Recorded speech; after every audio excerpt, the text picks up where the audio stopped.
And so this is usually where I start bringing up 224G channels when I give the full version of this presentation.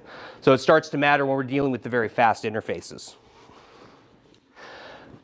What else do we have? So with coplanar copper pour. So there is a rule for coplanar copper pour near traces, and it's sometimes called the 3W rule. And when you have a very thick dielectric, as you can see here in the right graph, you can have a small clearance to width ratio when the dielectric is thicker in order to hit your target 50 ohm impedance. That's why you see this slope up in these curves.